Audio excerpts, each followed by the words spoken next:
Hello बच्चों। आज के इस लेक्चर में हम लोग एनसीईआरटी के सवाल को सॉल्व करेंगे। ये क्लास 12 का वेक्टर चैप्टर का सवाल है। एक्सरसाइज है 10.2। पिछले वीडियो में हम लोगों ने कुछ सवाल को सॉल्व किया था 10.2। एक्सरसाइज 10.2 में क्वेश्चन नंबर 12 तक हम लोग सॉल्व कर लिए थे। आज हम लोग उसके बाद का जो सवाल है 13, 14, 15, 16, 17, 18, 19, इसको आज हम लोग सॉल्व करेंगे और उसके बाद फिर नेक्स्ट एक्सरसाइज को भी आज हम लोग देखेंगे।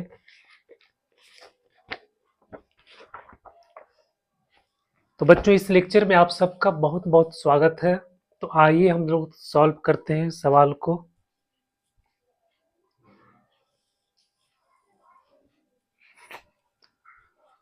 हम लोग सवाल को सॉल्व करते हैं। ये है exercise 10.2।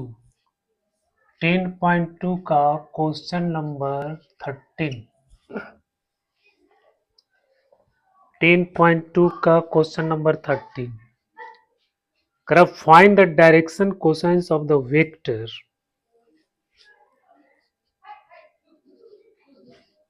Find the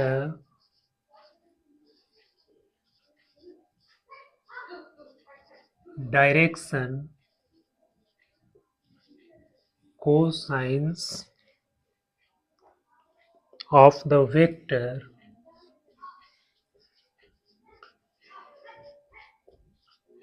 of the vector joining the points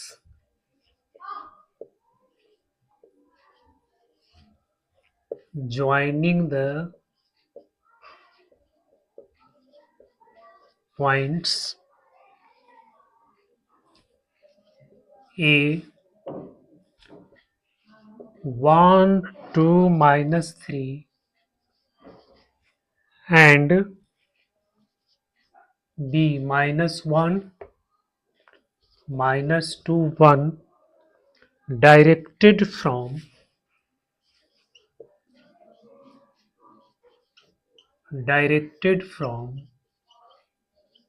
A to B। बच्चों, ये सवाल है क्वेश्चन नंबर 13। अब इसको हम लोग कैसे सॉल्व करेंगे? इसका आपको डायरेक्शन कोसाइंस निकालना है। इसमें point A point B directed from A to B. ये पॉइंट ए 1, 2, -3 और ये पॉइंट आपका बी है -1, -2, 1। बच्चों कह रहा है कि ये ए बी का आपको डायरेक्शन कोसाइंस निकालना है। कैसे निकालेंगे इसका डायरेक्शन कोसाइंस? इसका डायरेक्शन कोसाइंस हम लोग कैसे निकालेंगे?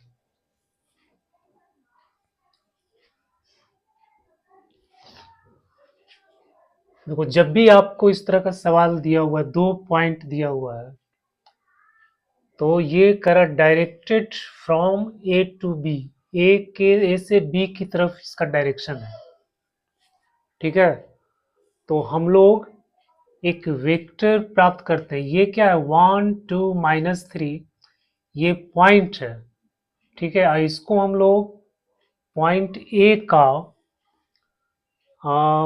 पोजीशन वेक्टर में अगर व्यक्त करेंगे तो पोजीशन वेक्टर के फॉर्म में ए का जो पोजीशन वेक्टर हो जाएगा वो हो जाएगा i + 2j - 3k और इसका पोजीशन वेक्टर हो जाएगा -i - 2j + k। तो पोजीशन वेक्टर में चेंज करके भी हम वेक्टर ए बी को निकाल सकते हैं। ठीक है। दूसरा तरीका क्या है कि इसका जो डायरेक्शन रेशियोज होगा, ए बी का जो डायरेक्शन रेशियोज होगा, वो हम लोग करस्पॉन्डिंग नंबर को घटाते हैं। इसमें से इसको घटाएंगे, इसमें से इसको घटाएंगे और इसमें से इसको घटाएंगे। इसको लिख सकते हैं ए माइनस 1 में 1 को घटा दो तो हो जाएगा माइनस, फिर -2 में -4, 1 में से -3 को घटा दो तो इसको हम लोग लिखेंगे 4k। ठीक है बच्चों, समझ में आ गया। इसमें से घटाएंगे और इसके साथ हम i जोड़ देंगे, ऐड कर देंगे। इसमें से इसको घटाएंगे, इसके साथ हम j ऐड कर देंगे। ठीक है, और इसमें से इसको घटाएंगे और उसके बाद फिर इसके साथ हम लोग k लिख देंगे। तो ये आपका ए बी निकल गया, ये वेक्टर ए बी निकल गया। अब वेक्टर ए बी निकल गया तो ये -2 -4 और ये 4 क्या हो गया, डायरेक्शन रेशियोज हो गया। तो हम इसको ऐसे भी डायरेक्ट लिख सकते थे, direction ratios of A B, इतना माइनस इतना, -2 में 2 घटा देंगे, 1 में से -3 घटा देंगे, ऐसे डायरेक्ट भी हम लिख सकते थे। वैसे ये वेक्टर के फॉर्म में हो गया तो इसका जो डायरेक्शन रेशियोज हो जाएगा वो आपका हो जाएगा -2 -4 4। ठीक है बच्चों, हम ए बी नहीं लिख करके हम डायरेक्ट इस तरह से निकाल सकते हैं डायरेक्शन रेशियोज। अगर 2 पॉइंट इस तरह से आपको दिया हुआ है तो कुछ निकालना है, इसको घटा दो, इसमें से इसको घटा दो, इसमें से इसको घटा दो, वही आपका डायरेक्शन रेशियोज निकल गया। अब जब डायरेक्शन रेशियो तो फिर हम इसका तो डायरेक्शन कोसाइंस आपका हो जाएगा, ये हो जाएगा -2 और बट्टा में हम इसको लिखेंगे -2 का स्क्वायर प्लस -4 का स्क्वायर प्लस 4 का स्क्वायर। उसके बाद लिखेंगे -4 बट्टा -2 का स्क्वायर -4 का स्क्वायर 4 का स्क्वायर, और फिर हो जाएगा 4 बट्टा रूट अंदर -2 का स्क्वायर -4 का स्क्वायर 4 का स्क्वायर। तो बच्चों ये आपका डायरेक्शन रेशियो हो जाएगा 2 बटा कितना हो जाएगा, ये 2 दूनी 4, 4 चौके 16, 4 चौके 16, 16 16 32, 32 और 4 32 36 यानी 6 हो जाएगा। ये 6 -4 बटा 6 और यहाँ पे 4 बटा 6 तो हो गया -1 बटा 3, फिर -2 बटा 3 और ये 2 बटा 3। बच्चों ये आपका डायरेक्शन कोसाइंस निकल गया। तो देखो जब भी वेक्टर इस तरह से अगर मिलता है तो इसका जो कॉफिशिएंट है, स्केलर कंपोनेंट जो है, वही आपका डायरेक्शन रेशियोज हो जाता है। तो ये आपका डायरेक्शन रेशियोज है। जब डायरेक्शन रेशियोज मिल गया तो डायरेक्शन कोसाइंस हम इस तरह से निकालते हैं, ये पहला नंबर यहाँ लिखो और बटा में सबके स्क्वायर करके जोड़ देंगे रूट के अंदर, फिर -4 लिखेंगे, इसमें भी स्क्वायर करके जोड़ देंगे, फिर यहाँ 4 लिखेंगे, स्क्वायर करके जोड़ देंगे। ठीक है तो एक तरीका तो ये है डायरेक्शन कोसाइंस निकालने का। दूसरा है कि हम इसका यूनिट वेक्टर निकालते हैं। ठीक है, इसका हम लोग ए बी का यूनिट वेक्टर निकालेंगे। ए बी तो हो जाएगा वेक्टर ए बी बट्टा मोड ऑफ ए बी। बच्चों वेक्टर एक क्या है, -2i -4j +4k और यहाँ बट्टा में आपका इसका स्क्वायर इसका स्क्वायर इसका स्क्वायर, मतलब यहाँ पे आपको आ गया 6। तो ये फिर आपका हो जाएगा -2 बटा 6 i -4 बटा 6j +4 बटा 6k, यानी हो गया -1 बटा 3i -2 बटा 3j +2 बटा 3k। बच्चों ये यूनिट वेक्टर निकल गया। तो यूनिट वेक्टर का जो ये स्केलर क्वांटिटी है, यही आपका डायरेक्शन कोसाइंस होता है। ये आपका डायरेक्शन कोसाइंस हो गया। तो हम ऐसे भी निकाल सकते हैं और इस तरह से भी निकाल सकते हैं।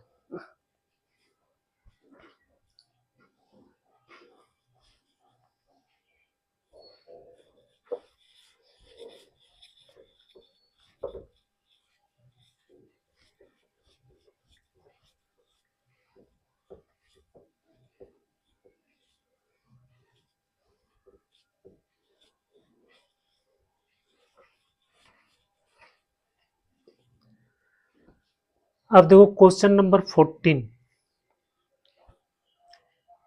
क्वेश्चन नंबर 14 कह रहा है show that the vector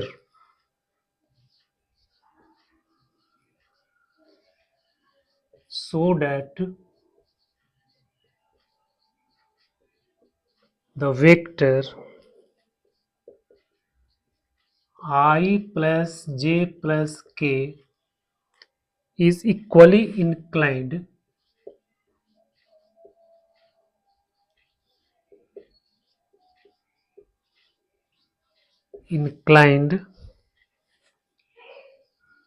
to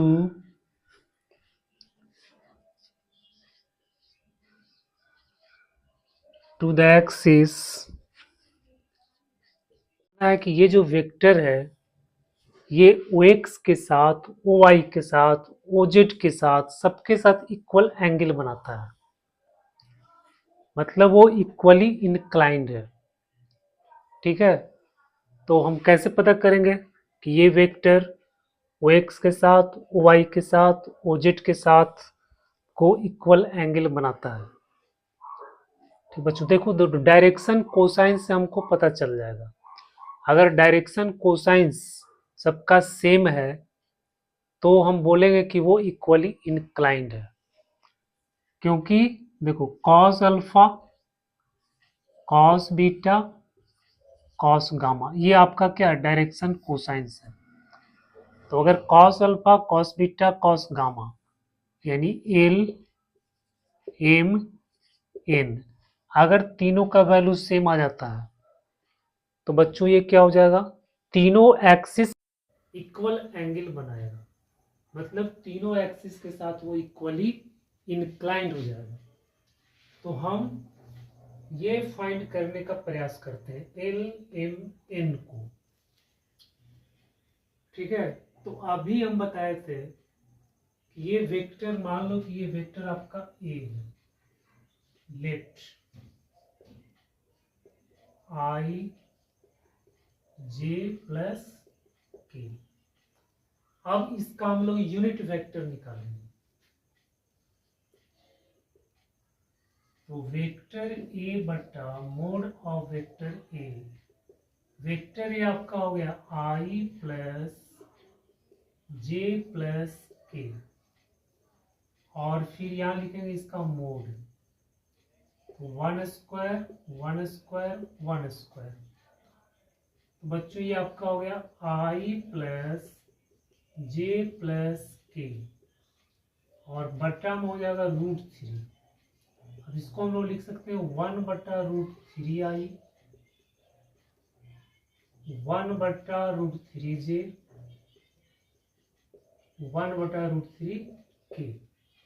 तो देखो जब ये यूनिट वेक्टर है तो यूनिट वेक्टर का जो स्केलर कंपोनेंट है वही आपका डायरेक्शन कोसाइंस बताता है। यूनिट वेक्टर का जो स्केलर कंपोनेंट होता है वही आपका डायरेक्शन कोसाइंस बताता है। मतलब एल इतना है, एम इतना है, एन इतना है, तीनों का वैल्यू क्या है, सेम है। एल बराबर 1/√3, एम बराबर 1/√3, एन बराबर 1/√3। ठीक है बच्चों, यानी ये हो गया cos alpha, cos alpha 1/√3, cos beta 1/√3, cos gamma equal to 1/√3। तो यहाँ से अल्फा कितना मिला, कॉस इनवर्स 1/√3, बीटा कितना मिला, कॉस इनवर्स 1/√3, गामा कितना मिला, कॉस इनवर्स 1/√3। तो देखो अल्फा बीटा गामा तीनों का वैल्यू क्या है, सेम आ गया, तीनों का वैल्यू सेम आ गया। इसका मतलब क्या हुआ कि ये जो वेक्टर है ये x axis y axis z axis के साथ इक्वल एंगल बनाता है, मतलब इक्वली इंक्लाइंड है। ठीक है, तो ये आपको समझ में आ गया होगा।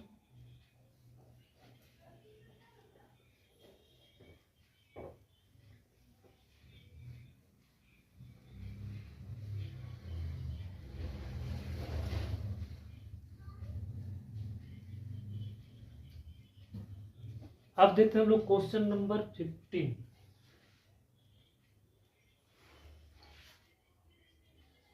क्वेश्चन नंबर 15 कह रहा find the position vector of a point are.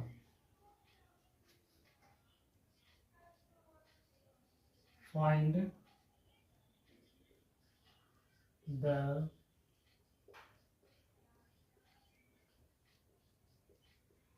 Position vector of point R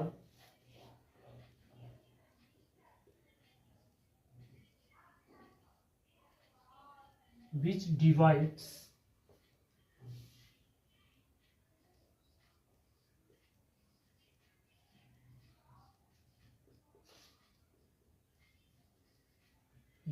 the line joining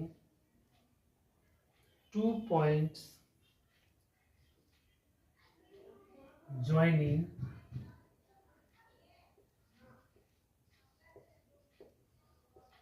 two points P and Q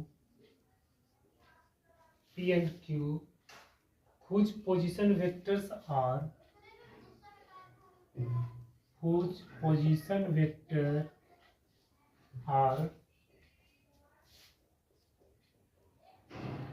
I plus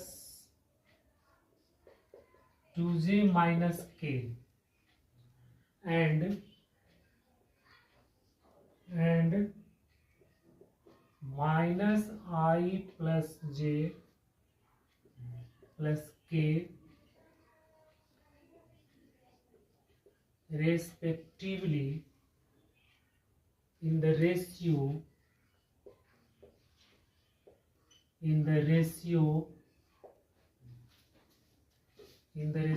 2:1. First, internally. Second, externally. ये सवाल है।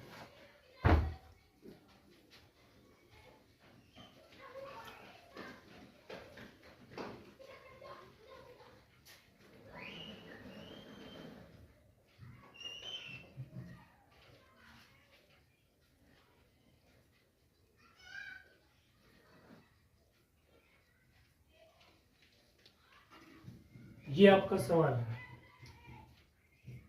तो ये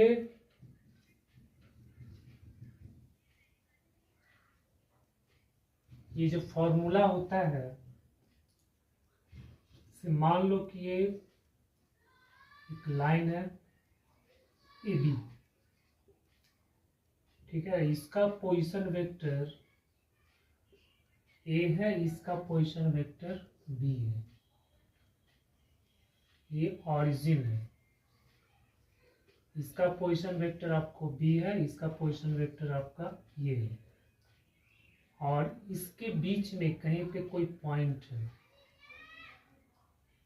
मान लो सी है, तो इसका पोजीशन वेक्टर आपको बताना है। मतलब ओसी वेक्टर क्या होगा ये बताना है। ये इंटरनली हो गया, और उसके बाद इसको हम आगे बढ़ाते हैं तो ये वेक्टर यहाँ मान लो डी है, तो ये एक्सटर्नली हो गया। इसका पोजीशन वेक्टर आपका क्या होगा, मतलब ये वाला ओडी वेक्टर क्या होगा, ओसी वेक्टर और ओडी वेक्टर, ये आपको बताना है बच्चों। अगर इंटरनली होता है तो जो सी का पोजीशन वेक्टर होता है और ये 2 और 1 के रेशियो में डिवाइड है, मतलब AC बट्टा CB, AC बट्टा CB जो है, AC बट्टा CB ये है 2:1, ठीक है। तो ये इंटरनली डिवाइड कर रहा है, AC बट्टा CB, ये 2 और 1 के अनुपात है, मतलब ये आपका M है, ये आपका N है, ठीक है। तो जब इंटरनली इस तरह से डिवीजन होता है तो जो पोजीशन वेक्टर है इसका पोजीशन वेक्टर मान लेते हैं R। तो बच्चों R जो है ये हो जाएगा, इससे यहाँ मल्टीप्लाई करेंगे, ये आपको करेंगे 2B, और इससे यहाँ मल्टीप्लाई कर देंगे A, और बटा में 2 + 1 3, तो ये R का पोजीशन वेक्टर निकल जाएगा। फिर जब हम इसका पोजीशन वेक्टर निकालेंगे तो यहाँ पे हम माइनस कर देंगे यहाँ पे हम माइनस कर देंगे, तो फिर उसका पोजीशन वेक्टर आपको मिल जाएगा। तो बच्चों यहाँ पे फर्स्ट में करा इंटरनली, तो M:N, ये आपको दिया हुआ है 2:1, ठीक है। तो position vector of the point R, तो position vector of R equal to हो जाएगा, इसको हम लोग मान लेते हैं A, लेट ये वेक्टर को मान लेते हैं I + 2j - k, और इस वेक्टर को मान लेते हैं B, -I + j + k, ठीक है। इसको हमने A मान लिया, इसको हमने B मान लिया। तो जो पोजीशन वेक्टर होगा ये हो जाएगा MB + NA, और बटम हो जाएगा M + N।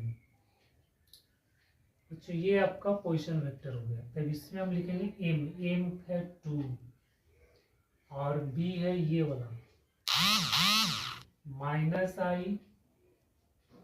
+ j + k, फिर प्लस N है आपका 1, और A है आपका I + 2j - k,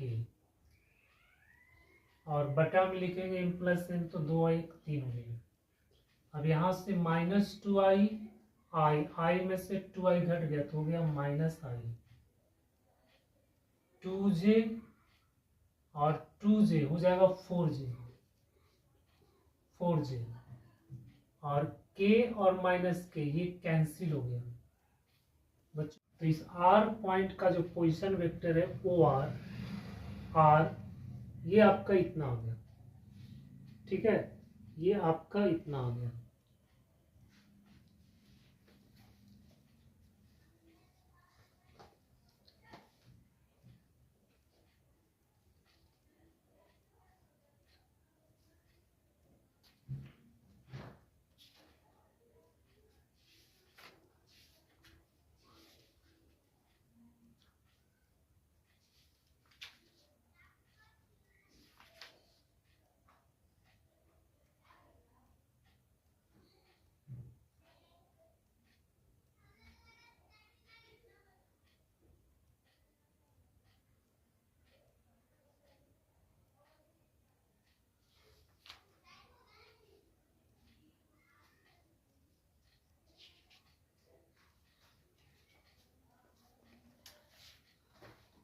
सॉरी बच्चों, तो ये आपका आ गया इंटरनल डिवीजन से। एक्सटर्नल डिवीजन करेंगे तो एक्सटर्नल डिवीजन में यहाँ पे माइनस करना है, ठीक है, यहाँ पे आपका माइनस हो जाएगा, मतलब पोजीशन वेक्टर ऑफ R जब हम एक्सटर्नली डिवाइड करेंगे तो हो जाएगा MB - NA बट्टा में M - N, ठीक है। तो इसी तरह से आप वैल्यू इसमें पुट कर देना, MB NA, और नीचे में इसको माइनस कर देंगे, तो ये आपका पोजीशन वेक्टर निकल जाएगा एक्सटर्नली।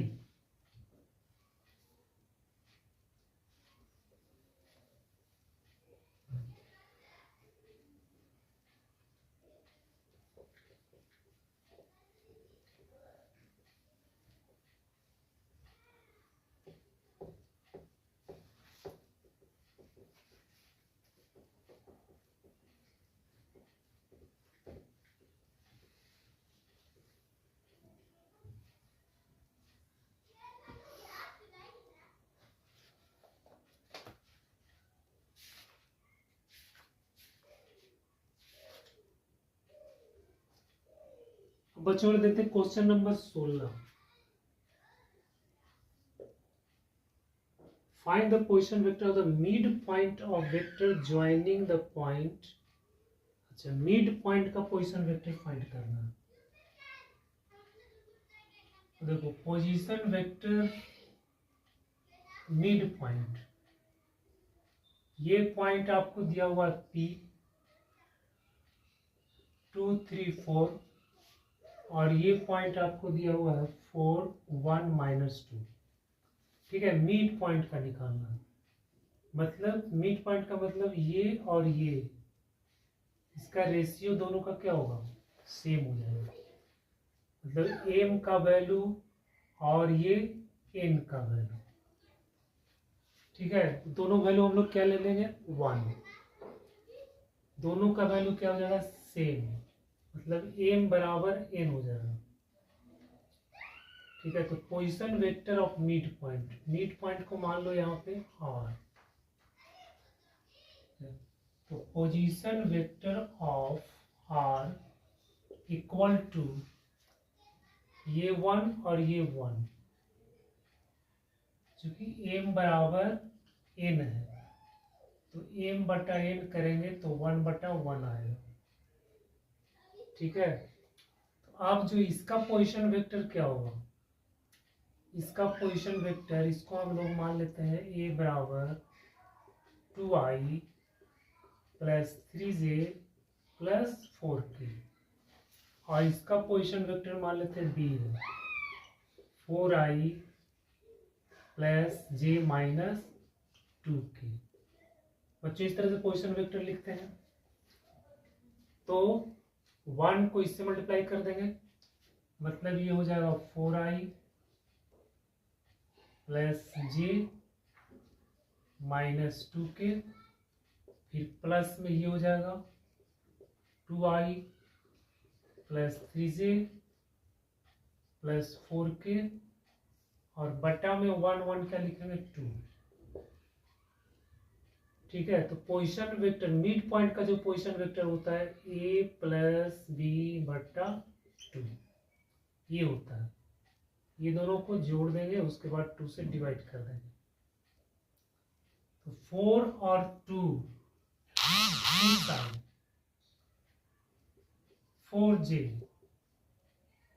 + 2k और यहाँ बटा में हो जाएगा 2 2 कॉमन ले लेंगे तो 3i + 2j + k। बेटा ये निकल गया आपका position vector of mid point. इस मिड पॉइंट का पोजीशन वेक्टर आपका निकल गया।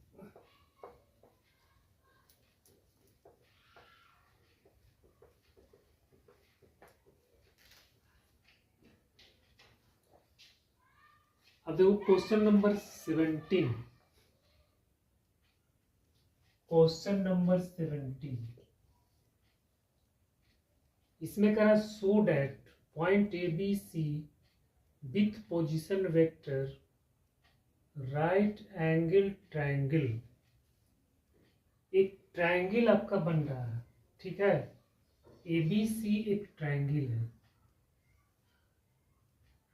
ए बी सी। ए का पोजीशन वेक्टर आपको दिया हुआ है, बी का पोजीशन वेक्टर आपको दिया हुआ है, सी का पोजीशन वेक्टर आपको दिया हुआ है। बताना है कि ये ट्रायंगल जो है राइट एंगल ट्रायंगल है। ये ट्रायंगल कैसा है, राइट एंगल ट्रायंगल है। तो ए का जो पोजीशन वेक्टर है ये आपको दिया हुआ है 3i - 4j - 4k। बी का पोजीशन वेक्टर आपको दिया हुआ है 2i - j + k। सी का पोजीशन वेक्टर आपको दिया हुआ है i - 3j - 5k। तो बच्चों इसमें क्या करना है आपको, इसका मैग्नीट्यूड, इसका मैग्नीट्यूड, इसका मैग्नीट्यूड आपको फाइंड करना है। ठीक है, उसके बाद फिर हम लोग पाइथागोरस प्रमेय लगाएंगे, पाइथागोरस थ्योरम लगाएंगे। और पाइथागोरस थ्योरम में हम जानते हैं H square equal to B square plus P square. अगर ये इस ट्रायंगल के लिए अगर ये सेटिस्फाइड हो जाता है तो फिर ये राइट एंगल ट्रायंगल बन जाएगा। तो सबसे पहले हम लोग ए बी बी सी ए सी इसका हम लोग मैग्नीट्यूड निकालेंगे, ठीक है। तो A B vector A B निकालना है, ए बी तो बी में से ए को माइनस करेंगे, ठीक है। तो बी में से ए को माइनस कर दो, तो 2 में से 3 गया तो हो गया माइनस आई। माइनस जे में इसको माइनस करेंगे -4 को, तो ये तो हो जाएगा प्लस प्लस ये हो जाएगा आपको 3j। फिर k में से इसको माइनस करेंगे तो बच्चों ये आपका हो जाएगा 5k, ठीक है।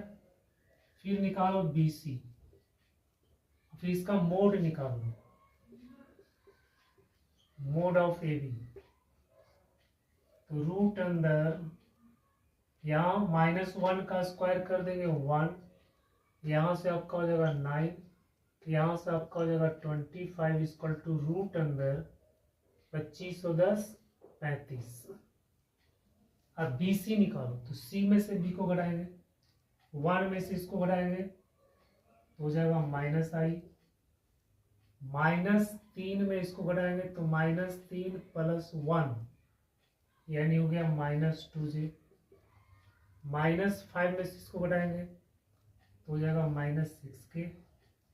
फिर इसका मोड निकालो, तो इसका मोड निकालेंगे तो आपको आ जाएगा 1 + 4 + 36 इक्वल टू 6 6 12 यानी 42। अब निकालेंगे AC, तो C में से घटाना, तो 1 में से इसको घटाएंगे तो -2i, -3 में इसको घटाएंगे तो -3 + 4 मतलब हो गया j। फिर -5 में इसको घटाएंगे तो +-k। बच्चों अब इसका मोड निकालो, तो इसका मोड आ जाएगा रूट अंदर 4 + 1 + 1 इक्वल टू आ गया 4 और 2 6, यहाँ 4 1 5 हुआ ना, 6 5 11 41 है, 41 आ गया। अब बच्चों देखो, अब जब इसको स्क्वायर करेंगे तो इसके और इसके स्क्वायर के सम के बराबर हो जाएगा। तो इसका हम लोग स्क्वायर फाइंड करते हैं, ठीक है। BC का स्क्वायर तो ये आपका आ जाएगा 41। फिर यहाँ निकालेंगे AB का स्क्वायर तो ये आपका हो जाएगा 35। और यहाँ निकालेंगे AC का स्क्वायर तो ये आपका आ जाएगा 6। तो यहाँ से आपको मिल रहा है BC का स्क्वायर इक्वल टू AB का स्क्वायर प्लस AC का स्क्वायर। मतलब ये रिलेशन आपको सेटिस्फाई हो रहा है।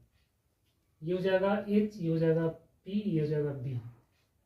तो ये आपका P हो गया, ये आपका B हो गया, ठीक है। तो बेटा ये जो है ABC एक राइट एंगल ट्रायंगल बन गया।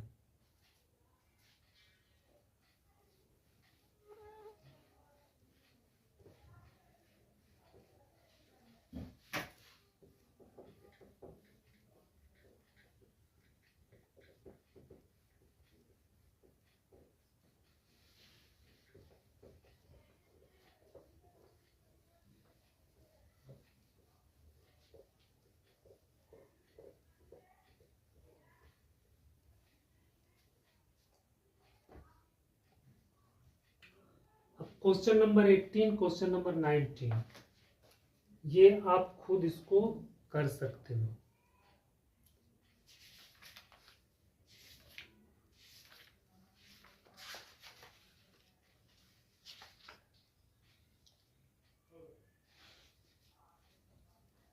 अब देखते हैं एक्सरसाइज 10.3। एक्सरसाइज 10.3, इसमें आपको पढ़ना है स्केलर प्रोडक्ट। इसमें आपको पढ़ना है स्केलर प्रोडक्ट और dot product of two vectors. देखो स्केलर डॉट प्रोडक्ट, अगर दो वेक्टर दिया हुआ है, इसका जो स्केलर प्रोडक्ट होता है ये होता है mod A mod B cos theta. Theta हो गया ए और बी के बीच का एंगल, ठीक है। तो ये आपका डॉट प्रोडक्ट हो गया, स्केलर प्रोडक्ट हो गया, ठीक है बच्चों। अब इसमें अगर ए डॉट ए है तो इसको हम लोग इस तरह से लिखेंगे, ए मोड ए का स्क्वायर। उसके बाद इसमें कुछ कॉन्सेप्ट है, हम इसको रिकॉल कर लेते हैं। ये मान लो कि ए डॉट बी आपको 0 आ गया, तो इसका मतलब है कि ए बी पे परपेंडिकुलर है, क्योंकि थीटा 90 डिग्री होगा। तो जब थीटा 90 डिग्री हो जाएगा तो ये पूरा क्या हो जाएगा 0, A dot B equal to 0 हो जाएगा। तो A dot B equal to 0 का मतलब ए परपेंडिकुलर बी हो गया। इसके बाद है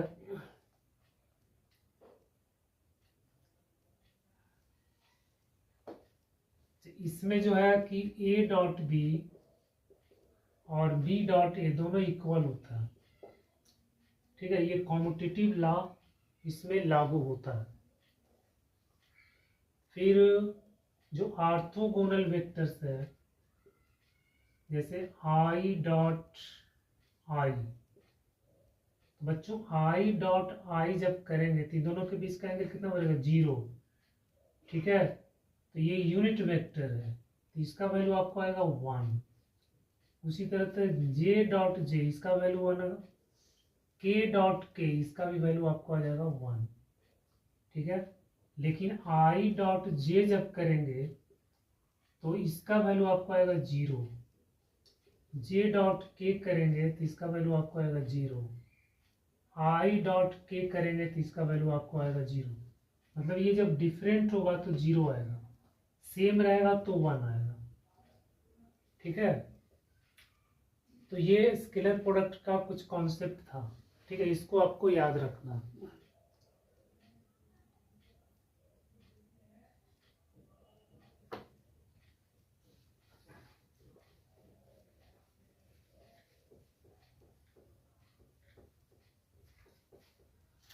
अब हम लोग क्वेश्चन को सॉल्व करते हैं। वैसे अगर आपने पढ़ लिया है तो ठीक है, नहीं पढ़ा तो मैं इस पे अच्छी तरह से वीडियो बना चुका हूँ, वहां आप जा करके देख सकते हैं। कह रहा find the angle between two vectors A and B. Find the angle between two vectors A and B. दो वेक्टर ए और बी के बीच का एंगल फाइंड करना है, जिसका मैग्नीट्यूड आपको दिया हुआ है। देखो वेक्टर ए का मैग्नीट्यूड आपको दिया हुआ है √3 और वेक्टर बी का मैग्नीट्यूड आपको दिया हुआ है 2, और उसके बाद ए डॉट बी आपको दिया हुआ है √6। बच्चों कह रहा है कि ए और बी के बीच का एंगल फाइंड करो। देखो लिखेंगे cos theta equal to A dot B by mod of A by mod of B, क्योंकि A dot B equal to होता है A mod of B into cos theta, ठीक है। तो हम cos थीटा बराबर इतना बड़ा इतना लिखेंगे। तो ए डॉट बी ये आपको दिया हुआ है √6 और यहाँ आपको दिया हुआ है √3 और 2। तो ये आपका हो गया √3 और इसको √3 से ऊपर नीचे मल्टीप्लाई कर देंगे तो हो जाएगा √18/3 ये हो जाएगा एंगल, इसको 9 दूनी 18, 3√2/6 बच्चों ये हो जाएगा √2/2। तो थीटा आपको निकल गया cos इनवर्स √2/2। ये आंसर आ गया। क्वेश्चन नंबर 2, इसे कह रहा find the angle between the vectors. इसमें वेक्टर ए को मान लेते हैं कि ये वेक्टर ए है, i-2j+3k, और जो दूसरा वेक्टर गिवन इसको हम लोग मान लेते हैं बी, 3a-2j+k। बच्चों ये दो वेक्टर आपको गिवन है, इस वेक्टर को हमने मान लिया है ए और इस वेक्टर को हमने मान लिया है बी। कह रहा है ये दोनों के बीच का एंगल फाइंड करो। तो हम इसी तरह से एंगल फाइंड कर लेंगे। तो cos theta equal to A dot B, मतलब इसका डॉट प्रोडक्ट। ठीक है बच्चों, तो इसका डॉट प्रोडक्ट हम लोग कैसे निकालेंगे, इसको इसके साथ मल्टीप्लाई करेंगे। तो देखो यहाँ आई है, यहाँ भी आई है, तो अभी हम आई डॉट आई जब करते हैं तो कितना आता है 1। ठीक है, तो 3 और यहाँ 1, तो बेटा ये आपका हो गया 3। फिर उसी तरह से -2, जे को जे के साथ करेंगे, तो -2 और -2, ये आपका आ गया 4। फिर यहाँ 1 और यहाँ 3, तो ये आपका आ गया 3। ठीक है, और इसके बाद ए का मोड और बी का मोड, यहाँ आ जाएगा 1 + 4 + 9, यहाँ आ जाएगा 9 + 4 + 1, तो 3 3 6 4 10, और बट्टा में हो जाएगा 9 9 5 14, और यहाँ हो जाएगा 9 6 15। बच्चों ये आपका हो गया 10 बट्टा, और यहाँ से 7 दूनी 14 और 5 तिहाई 15, इस कॉमन नहीं हो रहा। 15 14 को मल्टीप्लाई कर दो, 5 20, साथ में 2, फिर 6 5 0 8 2, 210। ये एंगल निकल गया। थीटा इक्वल टू हो जाएगा cos इनवर्स 10 बट्टा √210। ठीक है,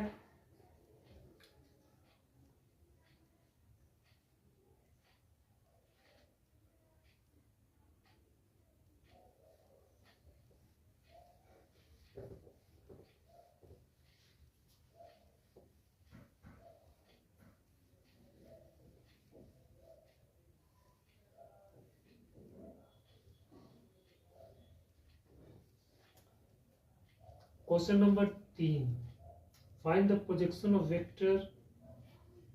क्वेश्चन नंबर 3,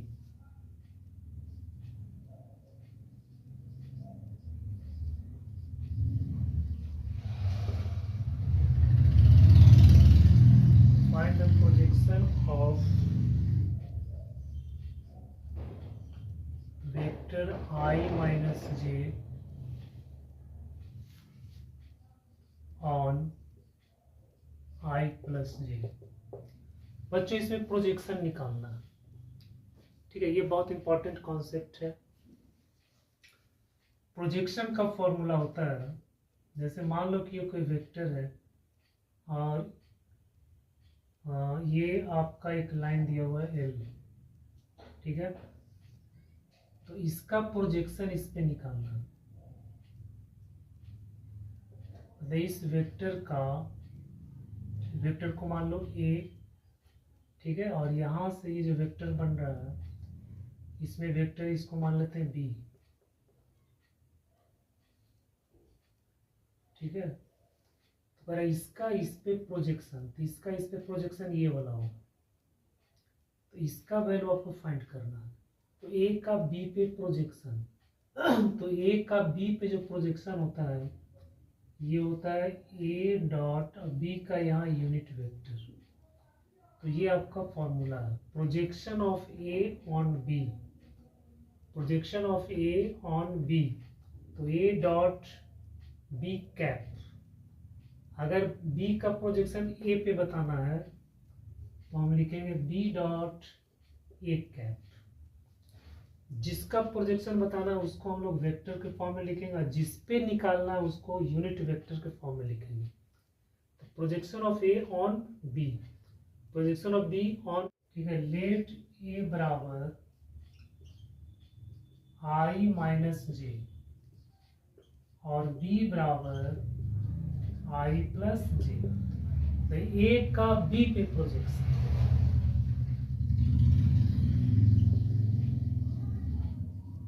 प्रोजेक्शन ऑफ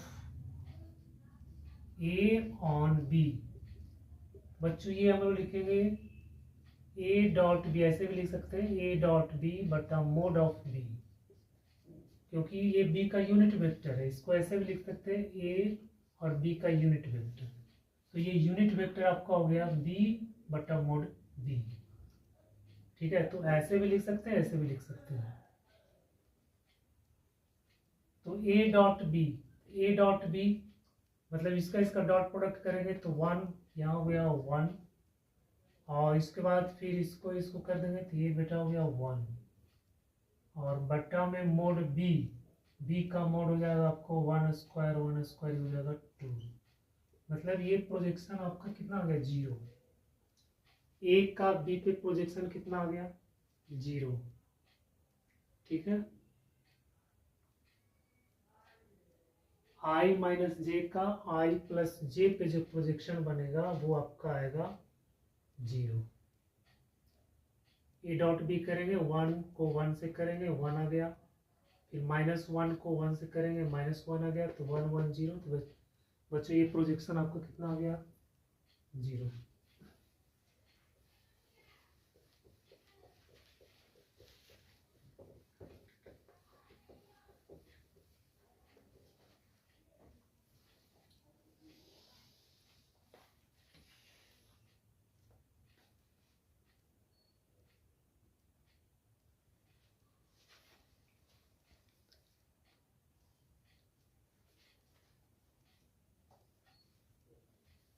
तो बच्चों आज के लेक्चर में हम लोगों ने एक्सरसाइज 10.2 को फिनिश कर दिया है, और 10.3 में हम लोग क्वेश्चन नंबर 3 तक हम लोगों ने सॉल्व कर लिया। बाकी जो सवाल है उसको हम लोग नेक्स्ट वीडियो में सॉल्व करेंगे।